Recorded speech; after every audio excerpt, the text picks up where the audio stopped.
Hey everyone, Emmanuel here. Lots of good feedback and requests for striking. So I'm going to talk a little bit about some Systema training tips for striking. So stuff that you can do at home and that some perspectives that you can do now to kind of prepare for when we get back to training, okay? So I'll give you my three top hits, okay? There's endless amounts of ways of training with strikes, but I've kind of brought it down to my three favorite. So the question always is power, right? So you want a punch to have a lot of power so that it can stop whatever's happening. I mean, that's essentially what a punch is, right? You're throwing something to make a person stop what they're doing or what they're saying or whatever, how they've scared you. So when you're talking about power, real power, if I was a baseball player throwing a ball, comes from the weight of my body. If I was a soccer player, if I was a volleyball player smacking the ball, the power comes from the weight of my body. So when I say that, you'll think of a number, like I'm 180 pounds, so I'll think of that. But what does that really feel like? Because it's just a number, it needs to have a feeling. So one of the best ways I managed to get this, and it's simple, is not know it as a number, but know it as a feeling. So I'll give you an example. I got one of my students, Dennis here, and he'll kind of show you and kind of walk you through what I mean. So there we go. So what you do is you stand nice and comfortable. Now it helps if you have a little elevated platform, like something a couple of feet high, but it's not necessary.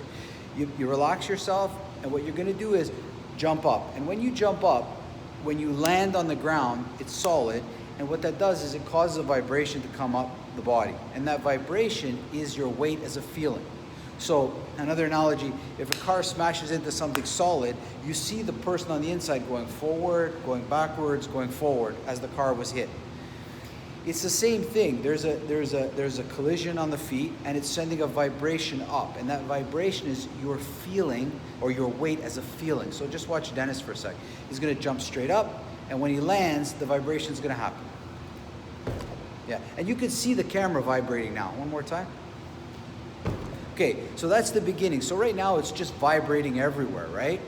But what I want Dennis to do now is when he jumps up, when he lands and that vibration is coming up, I want him to kind of catch that feeling in his fists. So as he lands, the feeling comes up towards his fists. Okay? Very good. Now you can do this and it has nothing to do with anything, but I really want you to get the feeling of that if I'm 180 pounds, that ends up in these two things right here, okay? Because it doesn't mean anything here. It needs to be able to be transferred to here. Now, I can't tell you how many months I've done this. Like I do this now every week. Nobody really notices. I just do it once in a while. But that feeling of your weight is something that you have to understand well, because otherwise you're generating power through like tension spots. You need to understand how real power comes from the weight of you, okay? And again, you don't have to believe me. Just watch any good athlete, okay? Any good athlete is generating their power through the weight of their body. They learn how to move the weight through space, and that's where real power comes. So you need to practice this, okay? And a great thing is it doesn't require a lot. Nobody even sees it. I'm even sometimes out, I'll do this, and I kind of feel that weight in my fists, okay? Another way is like fists or forearms. Like it doesn't matter, but you feel it somewhere here, okay? So that's tip number one. Tip number two is the stick, okay? So what I do is I put the stick kind of in my elbows, and I start to kind of move it. Now, I'll kind of show you what it looks like, but I'm moving my hand, like my arm is doing this, okay?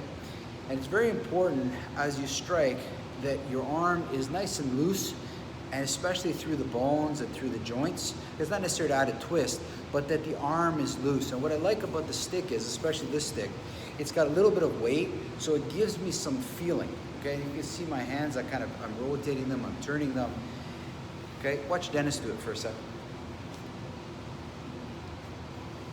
While he's doing it, I'll kind of talk to you because it's a little bit hard to do both at the same time, but what you're doing is, and I want you to pay very special attention now to your elbows and your shoulders. These two things really dictate the direction of the punch. So it's like a rudder, right, of a boat. It dictates how the punch is going to be steered. So the feeling of the weight from jumping and feeling the vibration, the feeling of your arms able to rotate and twist. And what happens is you're able to now strike from all kinds of positions, right? Like if you look at Dennis doing it, you can see how there's a relaxedness in the joints, which allows the weight that he's going to deliver to be able to be transferred through the arm smoothly. It's not going to get locked in the arm with tension. It's going to be able to be expressed freely. So this is a wonderful drill. You can do it on your knees, you can do it on the ground. It doesn't really matter. Any which way is fine. And you want to pay specific attention to the elbows and the shoulder, which is really important, okay? Awesome. The last one that I'll get to is these little weights. Now, I picked these up a while ago. They're just like, they're diving weights, I think, so they would go into like divers' vests to kind of keep them down in the water. They barely weigh a pound. I think they're like 40 grams, so just under a pound. They're not meant to, if you have nothing, it doesn't feel it, but this is what I feel like when I strike. It's like I can feel my fists, okay? And because there's just a little bit of weight, it's not like anything less, I don't feel it. Anything more is too much. Like, don't grab like 2 pounds or 3 pound dumbbells and stuff. This is too much. I just need to feel something in my hand so that I know it's there. And then what I'm doing is, I'm not necessarily simulating punches. It can be, but I don't have to. I'm simulating arm movements, and because there's a little bit of weight, I can feel it, okay? I can kind of feel where my arm is. For you fishermen, you understand what I mean. When you're casting, if there's no weight on the end of that line, it's hard to feel where the line is. When there's a weight, you get an exact feeling of how you can cast it out, right? So watch Dennis. He's going to start to make some movements with his arm. It can be in any direction you want, okay? But that weight allows me, and allows, in this case, Dennis, to find his fists in space, okay? And you got to be careful as well with this. It's very easy to start wiggling and moving around a lot, which is very spaghetti-ish. Don't do that. You just want to think about movements, right? Think about swimming. Think about, you know, parkour, the way they grab different things, or monkey bars, and just allow your arms to move in space. And because of that weight, it just allows you to feel where your arm is a little bit better, okay? So the combination, very good, Dennis, awesome. So the combination of all this is your solo training. So I'm giving you just 3 ideas now.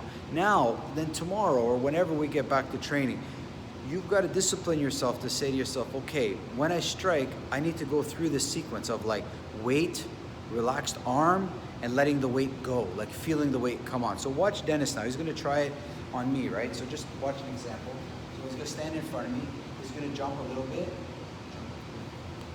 Catch that weight, right? He's got to catch it. And then he's going to try, like, let's say Dennis weighs 200 pounds. Let's just pick a number, right? If he needs to say, I got it here, and I got to give it to Emmanuel. Okay, so let's watch. He's going to jump. He's going to grab that weight, and he's going to give it to me. That's it. That was more of a push, but it's okay.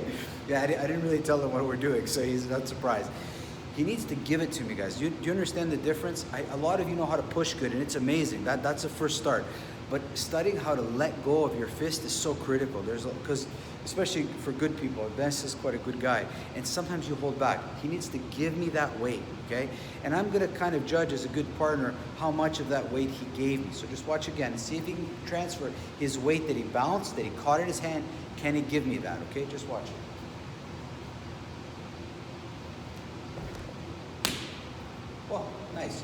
So he gave me a type of strike that kind of went down and kind of in here. I probably about a 3 or 4 out of 10. He let it hit, but then he held some of it in his fist.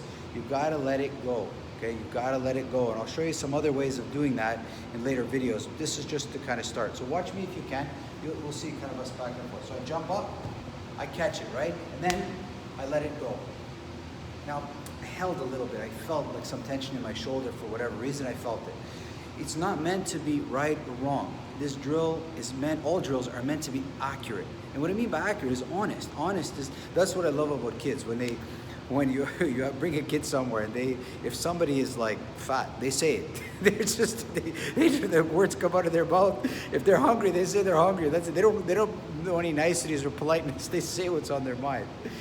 We have a hard time letting go. We want to be right or wrong, but we need more to be accurate, okay? So watch Dennis again. He's gonna jump up, he's gonna catch that fist, and he's really gotta deliver 200 pounds onto my chest, or at least close to it. Watch it.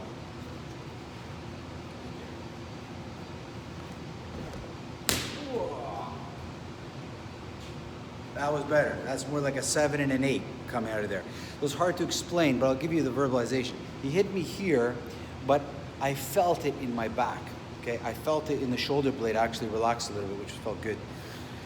So this is what you want. You want to develop a strike that has kinetic energy, that in other words, there's energy and the energy is being released into me. It's not stopping on contact, but it's continuing to go through, right?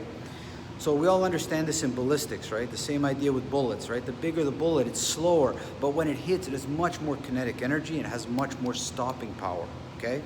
So how you want to bridge your solo training now, okay? You want to work on feeling the weight. You want to work on arms being relaxed. You want to work on being able to find your fists in space and then deliver when you finally get to training and you're training with people, that you're able to deliver the strike and allow your weight to go onto that person that you're striking, that you're training with, okay? That doesn't mean you always have to give all your weight. You might decide to, you know, for the person that's in front of you, that you're only gonna drop half your weight. That's fine too, okay? This is an important training idea that you need to cultivate, okay? Those are my 3 top ways of training strikes when you're on your own, and then when we get back, seeing and applying seeing the applying results. Leave your feedback, guys. Message me, comments, all is appreciated. It helps me in the future videos I'm gonna do. I hope you enjoyed it, and thank you, Dennis, for coming.